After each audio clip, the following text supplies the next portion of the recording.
কি ধরনের পদক্ষেপ নিচ্ছে আসলে প্রশাসন জানাবেন।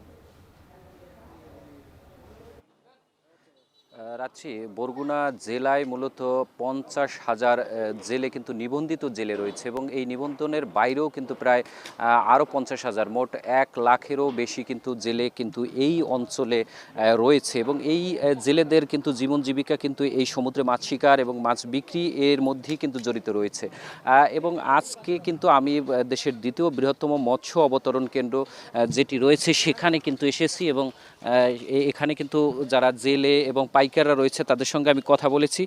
তারা বলছেন যে এই ঘাট থেকে মূলত 50 থেকে 60টি ট্রলার প্রতিদিন কিন্তু সমুদ্রে মাছ শিকারে যায়, কিন্তু বর্তমানে কিন্তু মাত্র 10 থেকে 12টি ট্রলার কিন্তু আজকে সমুদ্রে গিয়েছে এবং তারা সমুদ্রে থেকে মাছ শিকার করে যারা এর আগে 5 থেকে 6 দিন আগে যারা সমুদ্রে গিয়েছিলেন তারা কিন্তু ফিরেছে এবং ঘাটে মাছ বিক্রি করেছে। মূলত এখানে যারা জেলেরা রয়েছে তারা বলছেন যে মূলত সমুদ্রে গিয়ে কিন্তু 10 থেকে 12 দিন তারা অবস্থান নেন এবং মাছ শিকার করেন, কিন্তু তেলের যে তীব্র সংকট, এখানে কৃত্রিম একটি সংকট তৈরি হয়েছে আমরা দেখতে পেয়েছি ঘুরে। এবং এখানে জেলে বা ট্রলার মালিকরা যারা রয়েছে তারাও কিন্তু বলছেন যে তেলের সরবরাহ থাকলেও কিন্তু তারা তেল পাচ্ছে না এবং তেল তাদের বেশি দামে কিনতে হচ্ছে, অর্থাৎ তেলের যে একটি কৃত্রিম সংকট তৈরি করে তারা কিন্তু ব্যারেল প্রতি 5 থেকে 7,000 টাকা পর্যন্ত বেশি দামে বিক্রি করা হচ্ছে, এমন অভিযোগও কিন্তু ট্রলার মালিকরা কিন্তু করেছে। অন্যদিকে কিন্তু এই যারা সিন্ডিকেট বা মজুতদারদের বিরুদ্ধে আসলে প্রশাসনের কিন্তু হুঁশিয়ারি দিয়েছে জেলা প্রশাসনের পক্ষ থেকে এবং আমরা কথা বলেছি বরগুনা অতিরিক্ত জেলা প্রশাসকের সঙ্গে অনিমেষ বিশ্বাস, তার সঙ্গে তিনি কিন্তু জানিয়েছে যে এই যে আড়তদার বা অন্য যারা তেলের সিন্ডিকেট রয়েছে সেই সিন্ডিকেট ভাগার জন্য তাদের কিন্তু ইতিমধ্যেই কিন্তু ট্যাগ অফিসার নিয়োগ করা হয়েছে এবং তারাও কিন্তু কাজ করছে এবং এই যারা সিন্ডিকেট করছে তাদের বিরুদ্ধে কিন্তু কঠোর অবস্থানে তারা যাবেন এবং তাদের লোকজন কিন্তু কাজ করছে এমনটাই কিন্তু জানিয়েছে। অন্যদিকে আমি আরেকটি বিষয় জানিয়ে রাখতে চাই, দেশের দ্বিতীয় বৃহত্তম মৎস্য অবতরণ কেন্দ্রটি কিন্তু বরগুনার পাথরঘাটায় অবস্থিত এবং এখানে কিন্তু গত বছরের থেকে এবছর কিন্তু রাজস্বও কিন্তু অনেকটাই কমে গিয়েছে এবং অর্থাৎ গত বছর অর্থাৎ 24 এবং 25 অর্থ বছরে থেকেও কিন্তু 25 এবং 26 অর্থ বছরেও কিন্তু প্রায় 40 লাখ টাকা রাজস্ব কমেছে। সব মিলিয়ে কিন্তু এই অঞ্চলে কিন্তু এই তেলের যে কৃত্রিম একটি সংকট, তার কারণে কিন্তু জেলে ট্রলার মালিক থেকে শুরু করে এখানে প্রায় 1 থেকে 1.5 লাখ পরিবার কিন্তু একটি আর্থিক সংকটে রয়েছে। তো এই ছিল আমার কাছে বরগুনা পাথরঘাটা থেকে সবশেষ। বরগুনার খবর শুনছিলাম, এবার একটু চট্টগ্রামে যেতে চাই। হোসেন জিয়াদ আছেন সেখানে। জিয়াদ, আপনার কাছে জানতে চাই যে মধ্যপ্রাচ্যের যুদ্ধের প্রভাবে দেশের মৎস্য খাতে এক ধরনের প্রভাব পড়েছে, বাজারে কি ধরনের প্রভাব আপনি দেখতে পাচ্ছেন?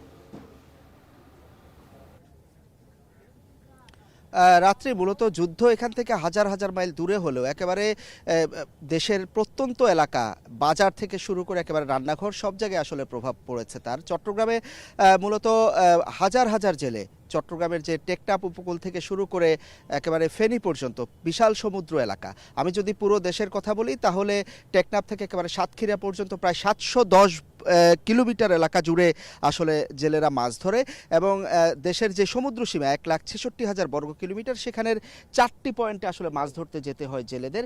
এই মধ্যপ্রাচ্য যুদ্ধের পর বড় ধরনের একটি জ্বালানির সংকট তৈরি হয়েছে, সেটি একেবারে জেলেদের যে প্রত্যন্ত এলাকায় যারা জেলে আছেন, যারা মাছ ধরার ট্রলার আছেন, তারা কিন্তু সেই সংকটের কারণে তেল পাচ্ছেন না। আগে যেখানে এক একটি ট্রলার 50 ব্যারেল করে তেল নিয়ে যেত, অর্থাৎ এক সপ্তাহের জন্য তারা মাছ ধরতে সাগরে যায়, সেখানে এখন 20 থেকে 25 ব্যারেল তারা নিয়ে যেতে পারছে, অর্থাৎ চাহিদার প্রায় অর্ধেক, এবং সেটিও বাড়তি দামে। আগে তারা বলছিলেন যে 100 টাকা কিনলেও এখন 120 থেকে 130 টাকা লিটারে তাদেরকে ডিজেল কিনতে হচ্ছে। সবচেয়ে বড় কথা, সংকটের কারণে তারা আসলে পর্যাপ্ত তেল পাচ্ছেন না, ফলে যে পরিমাণ মাছ নিয়ে তারা আসলে কুলে আসার কথা কিংবা যতদূর গিয়ে মাছ ধরার কথা সেটি তারা না পারার কারণে এক ধরনের মাছের বাজারে সংকট তৈরি হয়েছে, পাশাপাশি বাড়তি দামও। আমরা দেখেছি যে যেই সামুদ্রিক মাছগুলো 100 থেকে 120 টাকায় বিক্রি হতো, সেগুলোর বাজার দর কিন্তু 150 থেকে 160, 170 টাকা। যেগুলো 220, 230 টাকায় বিক্রি হতো, সেগুলো কেজিতে 20 থেকে 30 টাকা পর্যন্ত বেড়েছে। সবচেয়ে বড় কথা, আগামী কিছুদিন পরেই সাগরে যে 58 দিনের বন্ধ, সরকারি বন্ধ, সেটি 15 এপ্রিল থেকে শুরু হবে। এখন জেলেরা বলছে যে এই মুহূর্তেও যদি তারা মাছ ধরতে এখন না পারেন, তাহলে আগামী যেই বন্ধ শুরু হবে সেখানে এক ধরনের বাজারে মাছের সংকট তৈরি হবে এবং দাম আরও বেশি বাড়বে। রাত্রি মধ্যপ্রাচ্যের যুদ্ধের প্রভাবে দেশের মৎস্য খাতে নিয়োজিত